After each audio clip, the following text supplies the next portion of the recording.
Whoever sits up front, make sure you paddle together. As soon as your life jacket is secure and you've listened carefully to the commands from your guide, You're going to ingest some water if you don't time your breathing well. then you're ready to pick up your raft for the day and descend down the long line of steps that take you to the Kennebec River, where you'll first get a warm-up with Taster and the Rock Garden. Not even 5 minutes into your 13-mile trip down the river, you take on the well-known and highly anticipated Big Mama, that the group of guys in my raft handled pretty well, including Ryan Deely, who has taken on the rapid twice before. It's a shock to the system, you know, you don't really see it coming, and sometimes you get kind of pushed off, other times you don't. The difference between falling out and staying on is how well you listen to the commands from your guide in the back, especially when they yell out, "Hold on."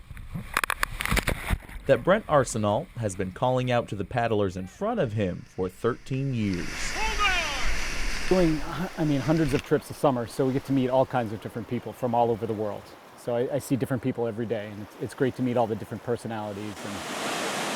It's not just the Kennebec that you'll experience on this trip, but also the chance to see some beautiful waterfalls up close and personal.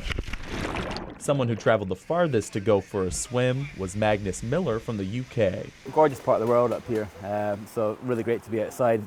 You don't get this kind of weather back home, so yeah, it's nice to be outside with all my friends. It's good. His closest friends, who will be his groomsmen in his wedding during their trip to Maine, thought whitewater rafting would be the perfect way to celebrate a bachelor party. It's quite fun, like it's exhilarating.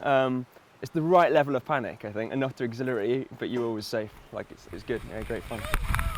The adrenaline really gets your heart pumping when you feel like there's a risk of falling out, which didn't happen to anyone in my raft, despite the guide's best efforts to dump us.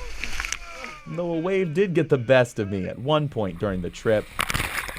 But that's all part of the fun of the ride that the Rolling Kennebec offers, and why it's so important to listen to those commands coming from the back of the raft. Hold on and don't fall out.